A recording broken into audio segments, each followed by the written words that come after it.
ሰላም ሰላም፣ ጤና ይስጥልን ውድ ቤተሰቦች እንደምናችሁ። በዛሬው ዕለት የመግቢያውን የመጨረሻውን ክፍል ይዘን ቀርበናል።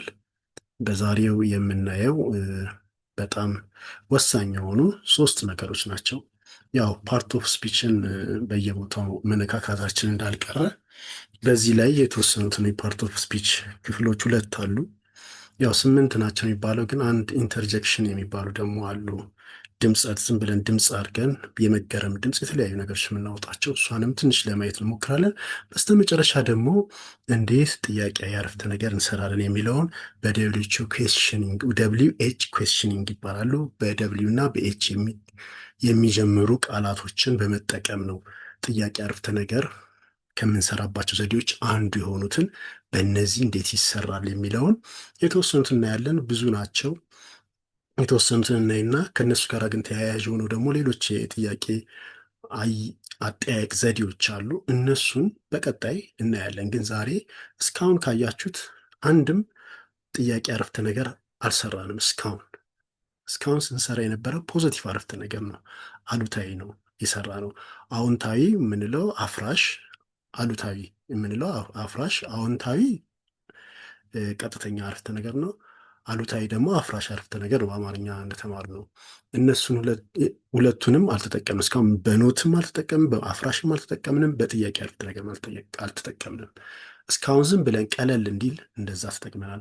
አሁን ግን የተወሰነ ጥያቄ አረፍተ ነገር ዛሬ የምንሰራበት ይሆናል ማለት በደብሊው ኤች ኩዌስችንስ የሚባለው ማለት ነው። ስለዚህ ዛሬ የምናየው ሶስት ነገር ነው። ያው እዚህ ጋር መግቢያው ላይ እንደምናየው ኮንጃክሽን እናያለን። ኮንጃክሽን ማለት አያያዦች ናቸው። ሁለት አረፍተ ነገርን፣ ሁለት ቃልን ወይም ክሎዝን ወይም የሚያያዙ ፍሬዝንም ሊያያዙ የተለያዩ ነገሮችን አያያዥ የሆኑ ኮንጃክሽን እንላቸዋለን። ኢንተርጀክሽን የምንለው ደግሞ እነዚህ አጋናኝ በማጋነን የምንናገራቸው ቃላት ዋው እንደዚህ ብለን የምናወራው የማጋነን ነገርን ስንጣይ የምንጠቀምባቸው ቃላቶች ደግሞ ኢንተርጀክሽን ይባላሉ። ደብሊው ኤች ኩዌስችንስ የምንላቸው ያው ጥያቄ አረፍተ ነገር ነው። ገለጽ አድርገዋል ቀደም ብዬ፣ እሱን እናያለን። እንግዲህ የዛሬውን ክፍል ከመጀመራችን በፊት ሰብስክራይብ ያላደረጋችሁ እንድታደርጉ እናሳስባለን። ላይክ አድርጉ፣ እንዲሁም ሼር በማድረግም ተባበሩን። እንግዲህ የመጀመሪያውን ርዕስ እናያለን። የመጀመሪያው ርዕስ ኮንጃክሽንስ ነው። ኮንጃክሽን ማለት አያያዥ ነው። ኮንጃክሽንስ አያያዥ ነው። ኮንጃክሽኖች በጣም ብዙ ናቸው፣ ግን በጣም ከተለመዱት ውስጥ ሶስቱን ዛሬ እናያለን። ኤንድ፣ ኦር እና በትን። ግን ከዚህ በተጨማሪ ቢካዝ የሚባል ዋይል፣ ሲንስ፣ ኦልዞ የመሳሰሉት ብዙ ናቸው አያያዞች። እነሱ በሙሉ አሉ። ግን ዛሬ ለመግቢያ ያህል አያያዥ ምንድን ነው የሚለው ብቻ እንድትሉት ኮንጃክሽን እናያለን ማለት ነው። ኮንጃክሽንስ የምንላቸውን እዚህ ኤንድ ማለት ቀጥታ ትርጉሙ እና ነው። ምንም ሌላ ነገር የለውም። ኤንድ ማለት እና ነው። እንትንና ይሄና ይሄ እና የምትል ብለን የምንያዘው። ኦር ደግሞ ይሄ ወይም ይሄ ብለን እንደ ምርጫ የምናቀርበው አንዱን ከሁለት አንዱን ነው ብለን እንይዛለን። በሎጂክ ላይ ግን ኦር የሚለው ይሄም ወይ ይሄ ወይም ሁለቱም የሚለውን ትርጉም ያለው። በቋንቋ ላይ ግን አንዱ ከሁለት አንዱ ብሎ ነው ብዙ ጊዜ የምንተረጉምበት። ኦር ካልን ወይ ይሄ ብለን ነው የምንተረጉመው። ስለዚህ ወይም የሚለውን ትርጉም አለበት ማለት ግን ነገር ግን እንደዚህ አድርጌ ነበር ግን እንደዚህ አላደረግኩም ብለን ምክንያት ወይም ደግሞ አንዱን ከአንዱ አፍርሰን አፍራሽ የሆነ ነገር የምንገልጽበት ነው። ትምህርት ቤት ቶሎ ተነስቼ ነበር ግን ትምህርት ቤት ቶሎ አልደረስኩም ለማለት ለምሳሌ አፍራሽ ነው። ቶሎ ተነስተናል ግን ያን ድርጊት ቶሎ አልፈጸምም የሚለውን እንዲህ አይነት ነገሮችን ነው በምሳሌ እናያለን። ለምሳሌ I have a pen and a pencil። እዚህ ጋር ተመልከቱ። I have a pen and a pencil ሁለቱንም ያያዘው እስክርቢቶና እርሳስ አለኝ። እስክርቢቶና እርሳስ አለኝ ሁለቱንም ሲያያዝ I have a pen and a pencil። ስለዚህ እርሳስና እስክርቢቶ የሚለውን ሁለት ናውኖችን ስሞችን እዚህ ጋር አገናኝቶልናል። ፔንም ናውን ነው፣ ፔንስልም ናውን ነው። ስለዚህ እስክሪብቶና እርሳስ አለኝ በአንድ አረፍተ ነገር። አይ ሃቭ ኤ ፔን ለብቻው፣ አይ ሃቭ ኤ ፔንስል ብለን የምንሰራውን ሁለት አረፍተ ነገር ልናደርገው የነበረውን ግን በአንድ እንድንነጋገር ረዳን ማለት ነው። ስለዚህ አይ ሃቭ ኤ ፔን ኤንድ ፔንስል ብለን በሁለት እንድናያይዘው እዚህ ጋር ረድቶናል። ስለዚህ አያያዦች አረፍተ ነገርንም ያሳጥራሉ ማለት ነው። አይ ሃቭ ኤ ፔን ኤንድ አይ ሃቭ ኤ ፔንስል ከምንል አይ ሃቭ ኤ ፔን ኤንድ ኤ ፔንስል በቃ ባጭሩ በዚህ አይነት መልኩ እንድንገልጸው ረድቶናል ማለት ነው። ስለዚህ ሁለቱን ቃላት አያይዞልናል። ስለዚህ አይ ሃቭ ኤ ፔን ኤንድ ኤ ፔንስል እስክሪብቶና እርሳስ አለኝ ብለን እናገራለን። ሂ ላይክስ ሚልክ በት ኖት ቲ። ወተት ይወዳል። ሂ ላይክስ ሚልክ ወተት ይወዳል ነው። በት አላፈረሰው፣ ነገር ግን ሻይ አይወድም። በት ሂ ዳዝንት ላይክ ቲ ብለን ሁለቴ ነበር አረፍተ ነገሩ የምንጽፈው እዚህ ጋር። አሁን ሂ ላይክስ ሚልክ በት ሂ ዳዝንት ላይክ ቲ ብለን የምንጽፈው ቀርቶ ሂ በት ኖት ቲ ብለን በአጭሩ እንድናያይዘው ረድቶናል ማለት። ስለዚህ ረዥም አረፍተ ነገር እንዳንናገርም በአጭሩ እንድንጠቀስም ይነግረናል። ስለዚህ ይሄ ፖዘቲቭ አረፍተ ነገር ነው። እዚህ ጋር ግን ኖት ስንከት አፍራሽ አረፍተ ነገር አድርጎታል ማለት። ስለዚህ በት አንደኛው ፖዘቲቭ ሆኖ አንደኛው ደግሞ አፍራሽ ለሆነ ነገር ይጠቅመናል ነው። ሂ ላይክስ ሚልክ በት ኖት ቲ። ወተት ይወዳል፣ ሻይ ግን አይወድም። እዚህ ጋር ተመልከቱ። ሂ ኢዝ ኤ ቲቸር ኦር ኤ ስቱደንት። ተማሪ ወይም አስተማሪ ነው። አስተማሪ ወይም ተማሪ ነው። በቃ ከሁለት አንዱን እያማረጠን ነው። ሁለቱንም መሆን አይችልም ማለት ሂ ኢዝ ኤ ቲቸር ኦር ስቱደንት። አሁን ግምት ስንናገር ነው ይሄ አስተማሪ ነው ወይም ቲቸር ተማሪ ነው ወይም አስተማሪ ነው ብለን እዚህ ጋር ስንገልጸው ኦርን እንጠቀማለን ማለት ነው። ሂ ሃዝ ብራዘር ኤንድ ሲስተር። እህትና ወንድም አለው። በቃ ይሄ ፖዘቲቭ ነው። ሁለት አያያዥ ነገሮችን ተመሳሳይ ነገሮች ሂ ሃዝ ኤ ብራዘር ሂ ሃዝ ኤ ሲስተር እያለን ሁለቴ ከምንናገር ሂ ሃዝ ብራዘር ኤንድ ሲስተር ባጭሩ ዘጋ ነው ማለት። እንደዚህ የሚያሳጥሩ ናቸው። ኤንድ ወንድምና እህት አለው። ኢዝ ኢት ኤ ሜል ኦር ፊሜል? ወንድ ነው ወይስ ሴት? የመጀመሪያ እንግዲህ ጥያቄ አረፍተ ነገር ስንጽፍ እዚህ ጋር ይኸውላችሁ ኢት ኢዝ ኤ ሜል ኦር ኤ ፊሜል የሚለውን ኢዝን ነው ወደፊት የምናመጣው ጥያቄ ስናደርገው እዚህ ጋር ያለውን ኦግዚለሪ ቨርብ ወይም ደግሞ ቨርብ ቱ ቢ ናት ኢዝን ወደፊት ለፊት አምጥተን ወደ ጥያቄ አረፍተ ነገር እንለውጣለን። ይህንን እንግዲህ ስለ ጥያቄ አረፍተ ነገር እንዴት ይሰራል የሚለውን ቀጥለን ባለው ክፍል ፓርት ኦፍ ስፒች ስንጀምር የመጀመሪያውን ክፍል የምናየው እሱን ነው። ከዚያ በኋላ ነው ወደ ዋናዎቹ የምንገባው። ስለዚህ ያኔ እንማራለን በደንብ። ግን እዚች ጋር ካያችሁት ኢዝ ከኢት ቀጥሎ ነበር ይመጣ፣ አሁን ወደፊት መጣ ማለት ኢዝ ኢት ኤሜል ኦር ፊሜል? አሁን ኢት ኢዝ ኤሜል ብለን እንጽፈው እንችል ነበረ። ኢት ኢዝ ኤሜል ብንል አሁን እሱ ወንድ ነው፣ እቃ ወይም እንትን ለእንስሳ ምናምን ማለት ነው። ከዚያ ኢዝ ኢት ኤሜል ኦር ፊሜል ስንል ግን ወንድ ነው ወይ ሴት ነው ብለን ለጾታውን የእንስሳውን ለመለየት ስንፈልግ በእንደዚህ አይነት መልኩ እንጽፋለን። ወንድ ነው ወይስ ሴት? ውሻ አሁን አይተን ወንድ ናት ሴት ናት የሚለውን ለመለየት ይጠቅመናል ማለት ነው። ስለዚህ እዚህ ጋር ኢዝ ኢት ኤሜል ኦር ፊሜል የሚለውን ሜል ወይስ ፊሜል የሚለውን ለማማረት ተጠቅመንበታል። ኦርን ማለት ነው። ወይም የሚለውን ወይስ የሚለውም ትርጉም ተመሳሳይ ነው። ይህንን ይይዝልናል። ሌላው ዊ ሃቭ ኤ ካት በት ኖት ኤ ዶግ። ውሻ ድመት አለን፣ ውሻ ግን የለንም። በቃ ስናፈርሰው ማለት ነው። እዚህ ጋር ዊ ሃቭ ኤ ካት ብለን ድጋሚ ደግሞ ዊ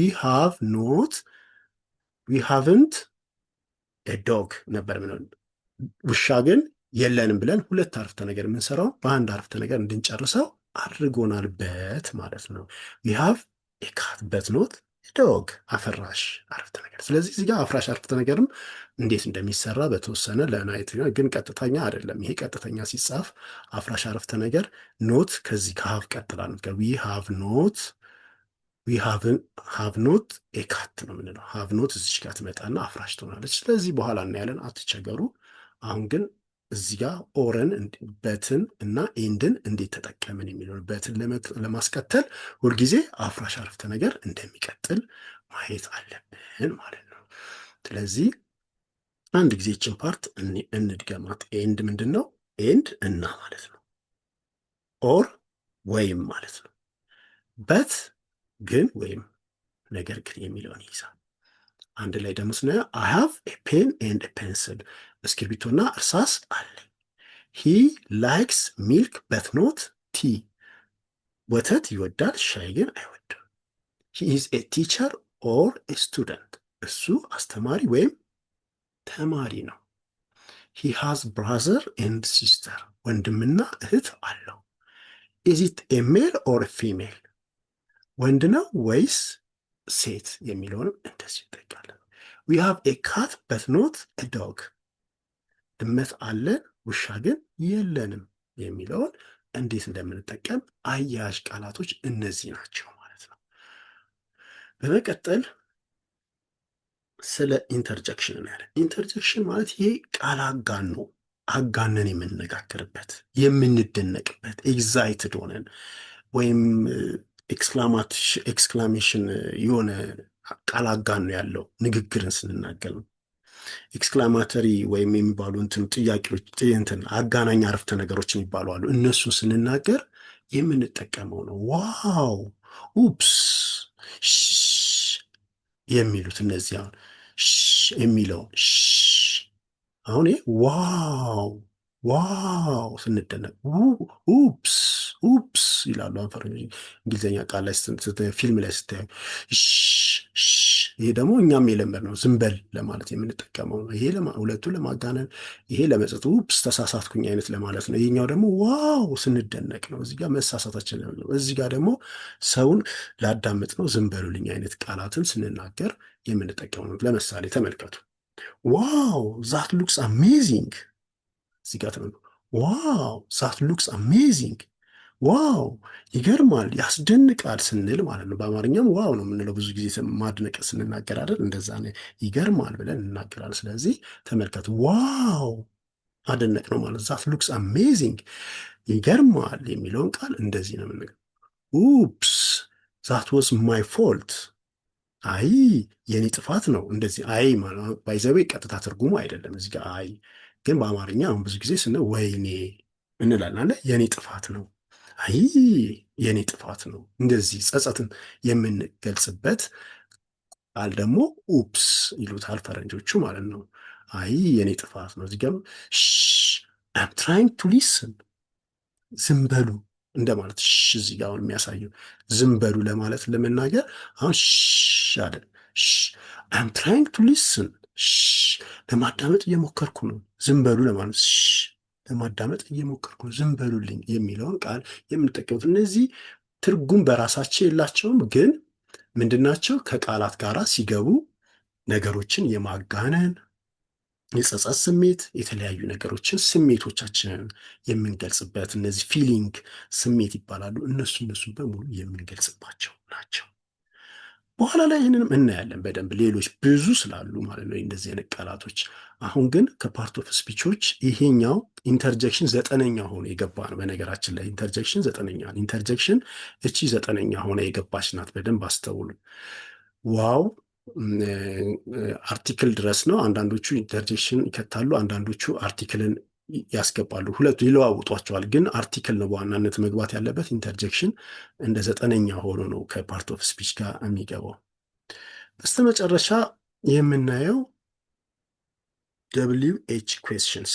እነዚህ በጣም አስፈላጊ ናቸው። ከዚህ በኋላ አሁን ስለ ቴንስ ስለተለያዩ ነገሮች አረፍተ ነገር ስንሰራ ከምንጠቀምባቸው በጣም በጣም በጣም አስፈላጊ ከሆኑት ውስጥ እነዚህ ናቸው።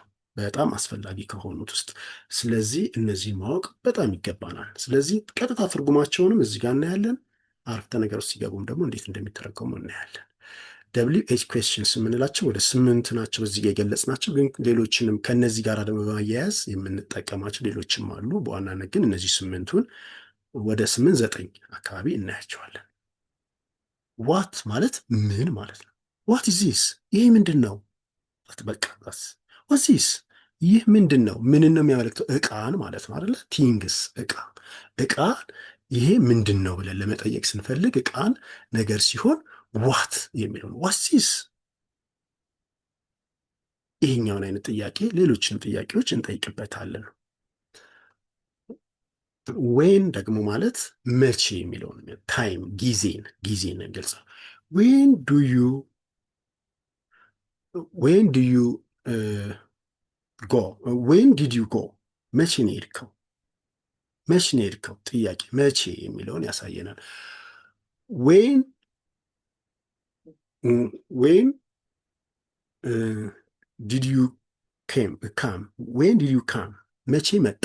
እንዲህ እንዲህ እንዲህ መቼ የሚለውን በአጭሩ ጊዜን ነው የሚያመጣው። መቼ እንዲያደረግ መቼ እንደዚህ ሰራህ የሚለውን። ዌር ደግሞ ዌር አር ዩ ጎይንግ፣ ለምሳሌ ወዴት እየሄድክ ነው? ዌር የሚለው የት የሚለውን ነው፣ ቦታን ነው የሚጠቅሰው፣ ፕሌስን፣ ቦታን። ዌር አር ዩ ጎይንግ ወዴት እየሄድክ ነው?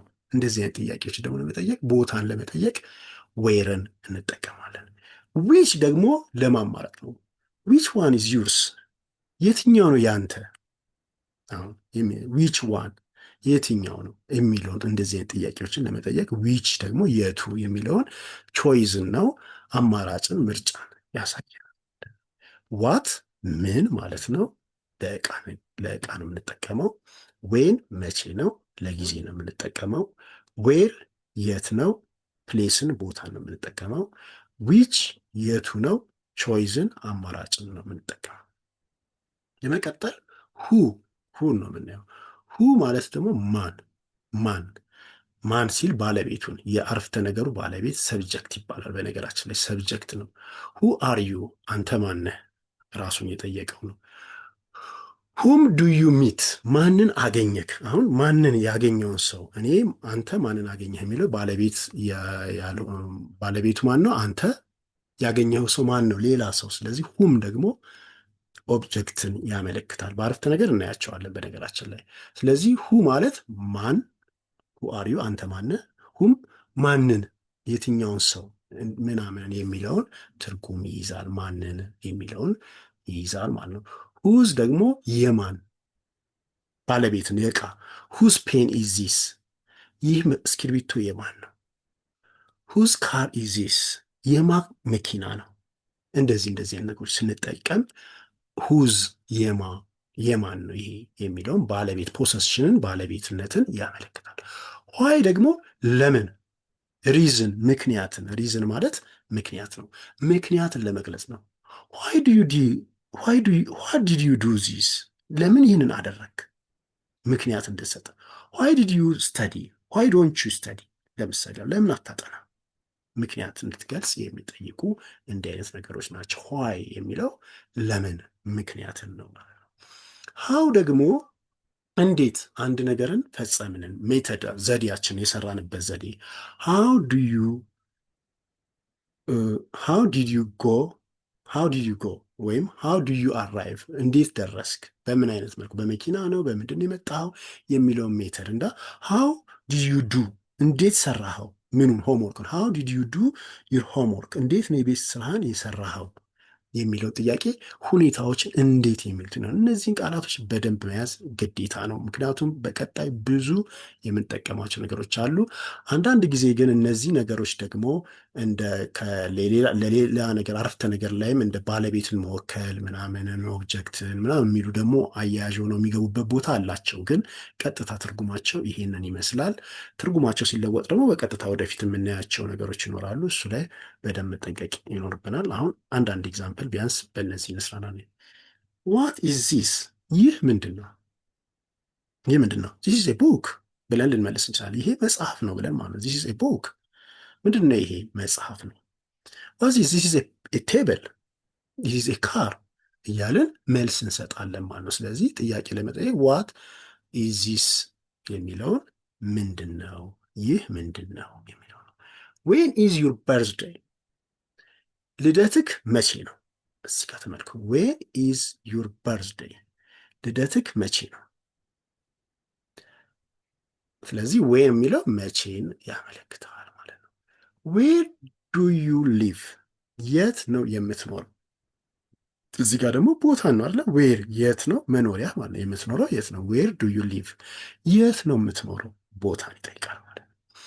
ዊች ቡክ ዱ ዩ ፕሪፈር የትኛውን መጽሐፍ ይሻላል ወይም ትመርጣለህ ማለት ነው። እዚህ ጋር ዊች የትኛው ማለት ነው። የትኛው መጽሐፍ፣ ዊች ቡክ ዱ ዩ ፕሪፈር የትኛውን መጽሐፍ ትመርጣለህ። ምሳሌ ነው። በመቀጠል ደግሞ በሁ ሁ ኢዝ ዩር ቤስት ፍሬንድ? ማን ነው ምርጡ ጓደኛክ? ቤስት ማለት ያው ቤስት ፍሬንድ ማለት ምርጥ ጓደኛ፣ ልዩ፣ ከሁሉም አስበልጠው እንደ ወንድም እንደዚህ አቅርበ ነው የምናየው ጓደኛችሁን፣ ያው ቤስት ፍሬንድ ነው የምንለው። ስለዚህ ሁ ኢዝ ማን ነው? ሁ ኢዝ ሁ ኢዝ ዩር ቤስት ፍሬንድ? ማን ነው ምርጡ ጓደኛ? ስለዚህ ሁ ኢዝ ማይ ቤስት ፍሬንድ እንደዚህ ነው። ስለዚህ እቺ ኢዝ ወደዚህ ትመጣለች፣ ማይ ቤስት ፍሬንድ ኢዝ ብለን ስለምንመልስ ማለት ነው። ስለዚህ አሁን ጥያቄ ሲሆን እነዚህ ብዙ ጊዜ ደብሊው ኤች ኩዌስችንስ የምንላቸው ሁል ጊዜ ጥያቄን የሚያመጡትን እነዚህ ቨርቦችን ቨርብ ቱ ቢን ወይም የጥያቄ ቨርቦች ዱ፣ ዲድ፣ ዳዝ፣ አር፣ መስት ምናምን የሚባሉት እነዚህ ኦግዚለሪ ቨርቦች በፊት ነው የሚመጡት ብዙ ጊዜ እነዚህ ሲጻፍ ከኦግዚለሪ ቨርብ ወይም ቨርብ ቱ ቢ የሚባሉት ጋራ ይመጣሉ እነሱ ማለት ነው። ምንድን ናቸው ኦግዚለሪ ቨርብ የሚሉትን ደግሞ ወደፊት እናያቸዋል። ኢዝ፣ አር፣ መስት ምናምን የሚሉትን ብዙ አይነት ናቸው። እነሱን ደግሞ ወደፊት የምናያቸው ይሆናሉ ማለት ነው። እነዚህ ሞዳል ቨርብም የምንላቸው ከነዚህ ውስጥ ነው የሚመደቡት። ሁ ኢዝ ዩር ቤስት ፍሬንድ? ማን ነው ምርጡ ጓደኛ? ሁም ዲድ ዩ ሲን አት ፓርቲ? አሁን እዚህ ጋር ተመልከቱ። ማን ነው ምርጥ ጓደኛ ሲል አሁን እኔ ማይ ቤስት ፍሬንድ ኢዝ አበበ ብዬ የምናገረው እኔ ነኝ። ስለዚህ እኔ ሁም ተባልኩኝ ማለት ነው። ሁም ዲድ ዩ ሲን አት ፓርቲ ግን ሲባል ማንን ፓርቲ ላይ አየህ ነው። ስለዚህ ማንን አየህ? እኔ ነኝ ያየሁት። የታየው ሰው የሆነ ሰው ነው። ስለዚህ ኦብጀክት፣ የታየው ሰው ኦብጀክት ይባላል። ድርጊት ተቀባይ ነው ማለት ነው። ያየው ሰው ደግሞ አንተ የሚባለው ሰው ደግሞ ድርጊቱን ፈጻሚ ነው። ያየው ሰው ድርጊት በማየት ድርጊቱ ፈጽሟል ማለት ነው። የታየው ሰው ደግሞ ድርጊት ተቀባይ ይባላል። ማለትም አሁን እዚህ ጋር ማንን አየክ ሲባሉ ሁም ዲድ ዩ ሲ አት ፓርቲ? አይ ሃቭ ሲን አበበ፣ አይ ሃቭ ሲን ጌቱ፣ አይ ሃቭ ሲን ሰላም፣ አይ ሃቭ ሲን ሰምባዲ ብለን ስም ልንጠቅስ እንችላለን ማለት ነው። በዚህ አይነት መልኩ መልስ እንሰጣለን ማለት ነው። አይሳው ነው እንጂ እዚህ ጋር በዲድ ስለጠየቀን አይሳው አበበ በዲድ ማለትም ይሄ ሲምፕል ፓስት ቴንስ ይባላል። ያው በኋላ ላይ እናያቸዋለን። ስለዚህ ሁም ዲድ ዩ ሲን ያለ አይሳው አበበ ሰምቲንግ ምናምን ብለን እንናገራለን ማለት ነው። ከዚያ በመቀጠል ሁዝ ቡክ ኢዚት? ሁዝ የማን? አያችሁ የማን መጽሐፍ ነው፣ የማን መጽሐፍ ነው። ሁዝ ቡክ ኢዚት? እንደዚህ አይነት ጥያቄ ደግሞ አለ። ዋይ ዱ ዩ ጎ? ለምን ትሄዳለህ? በቃ ሁሌ የሆነ ቦታ ሄዳለሁ ብዬ ብናገር ለምንድን ነው እዛ ግን የምትሄደው የሚለው ጥያቄ ለመመለስ ይሄ ይሆናል ማለት ነው። ሃው ዲድ ዩ ካም? እንዴት መጣህ? አያችሁ እዚህ ጋር እንዴት መጣ? በእግርህ ነው በመኪና ነው? እና ደግሞ ለምንስ መጣህም ሊሆን ይችላል። ለምን መጣስ የሚለውንም ትርጉም እንዴት ብለን ስንጠይቅ ማለት ነው። ስለዚህ እነዚህ በደብሊው ኤች ኩዌስችን ሲስተም የሚጠየቁ ጥያቄዎችን በደንብ ልመዷቸው። ሌላም ኤግዛምፕል ከተለያዩ እዩ። በኋላ ላይም ግን በጣም ብዙ ቦታ ላይ የምናያቸው ስለሆኑ ምንም ችግር የለም እንደግማቸዋለን። ግን እነማን ናቸው የሚለውን ዛሬ ግን ኦቨርቪው ካያቸው ቀላል አይደለም። ስለዚህ እነዚህን አንድ ጊዜ እንድገማቸው። ዋት ማለት ምን ለዕቃ ነው የምንጠቀመው። ማን ነው ምንድን ነው ብለን ዕቃን ለመጠየቅ ማለት ነው። ዌን ማለት ደግሞ መቼ ነው፣ ጊዜን ለመጠየቅ ነው። አንድ ድርጊት የተፈጸመበትን ሁኔታ ድርጊቱ የተፈጸመበትን ጊዜ ለመጠየቅ የምንጠቀመው። ዌር ደግሞ ማለት የት ነው፣ ቦታ ነው። አንድ ክስተት የተፈጸመበት ሊሆን ይችላል፣ ዕቃ የተቀመጠበት የተለያዩ ነገሮች የሆነበት ዌር የት ነው የሚለውን ይነግረናል ማለት ነው። ዊች ደግሞ ማለት የቱ፣ ከሁለት ነገር አንዱ። ለምሳሌ አሁን ጥያቄ ላይ ብዙ ጊዜ ዊች ዋን ኦፍ ዘ ፎሎዊንግ ትሩ ተብሎ ጥያቄ ላይ ብዙ ጊዜ ተማሪዎች ይጠየቃሉ። ከሚከተሉት አርፍ ዊች ዋን ኦፍ ዘ ፎሎዊንግ ኢዝ ትሩ ፍሮም ተብሎ ከሚከተሉት አረፍተ ነገር የትኛው እውነት ነው ብለን ጥያቄ እንደምንጠየቀው አይነት ላይ ዊች ዋን ኦፍ ዘ ፎሎዊንግ ትሩ ይባላል። የትኛው ነው ከሚከተሉት እውነት ተብሎ እንደዛ ምርጫ ጥያቄ በይበልጥ የምንጠቀምበት ዊች የምትለው ብዙ ጊዜ ጥያቄ ላይ እንጠቀማ ምርጫ ጥያቄ ሲሆን ትምህርት ላይ ብዙ ጊዜ የምንጠቀምባት ናት። ስለዚህ የቱ የሚለውን ነው የሚይዘው። ዊች የቱ ቾይዝ ነው አማራጭም ይነግረናል። ሁም ሁ ማን የሚለው ነው። ሁም ማንን፣ ሁዝ የማን ፖሰስሽን ባለቤት ነው። እነዚህ ጋር አሁን ማን ሲባል ሰብጀክት ነው፣ ድርጊቱ ፈጻሚ ነው። ሁም ደግሞ ኦብጀክት ነው፣ ድርጊቱን ተቀባይ ነው። ሁዝ የማን እዚህ ጋር አሁን አረፍተ ነገር እንዴት እንደሚሰራ የአረፍተ ነገርን ፎርሙላ እንደ ፎርሙላ አድርገን እናያለን በኋላ ላይ። እሱን ስናይ በደንብ ይገባናል። ሁዝ ደግሞ ማለት የማን ፖሰሽን ባለቤትነትን ያመለክታል። ዋይ ለምን፣ ሪዝንን ምክንያትን ያሳያል። ሃው እንዴት፣ ሜተድን አንድን ነገር እንዴት ሰራ ነው፣ እንዴት ፈጸም ነው፣ እንዴት መጣን፣ እንዴት አደረግ ነው የሚሉትን ይገልጽልናል ማለት ነው። ዋት ኢዝ ዚስ ይህ ምንድን ነው? ዋት ኢዝ ዚስ ይህ ምንድን ነው? ዌን ኢዝ ዩር በርዝዴይ ልደትክ መቼ ነው? ዌር ዱ ዩ ሊቭ የት ነው የምትኖረው? ዊች ቡክ ዱ ዩ ፕሪፈር የትኛውን መጽሐፍ ትመርጣል? ሁ ኢዝ ዩር ቤስት ፍሬንድ ማን ነው ምርጥ ጓደኛ? ሁም ዲድ ዩ ሲ አት ዘ ፓርቲ ፓርቲ ላይ ማንን ድግሱ ላይ አየ? ሁዝ ቡክ ኢዝ ኢት የማን መጽሐፍ ነው? ዋይ ዱ ዩ ጎ ለምን ትሄዳለህ? ያው አዘውትረን የምናደርገውን ነገር ስንጠየቅ ነው እዚህ ጋር። ሃው ዲድ ዩ ካም እንዴት መጣ? ይሄ ያለፈ ጊዜን የምንመለከትበት ነው። እዚህ በእንደዚህ አይነት ነው። በዲቴይል ደግሞ በሚቀጥሉት እንዴት ኢንተሮጋቲቭ ወይም የሆኑ እንትኖችን ፖዘቲቭ እና ኔጌቲቭ አረፍተ ነገር፣ ኢንተሮጋቲቭ ጥያቄ አረፍተ ነገሮችን፣ ኮማንድ አረፍተ ነገሮች፣ ትእዛዛዊ የሚሉትን የተለያዩ የአረፍተ ነገር አይነቶች ስናይ ደግሞ የበለጠ እዛ ጋም የተወሰኑ ምሳሌዎችን እናያለን። ለዛሬው ስለ ኮንጃክሽን፣ ኢንተርጀክሽን እና ደብሊው ኤች ኩዌስችን የተማርነው ትምህርት በዚሁ ያበቃል። ላይክ እና ሰብስክራይብ ማድረግ እንዳትረሱ። በሚቀጥለው በዋናው ክፍል እስክንገናኝ መልካም ጊዜ። ቻው ቻው።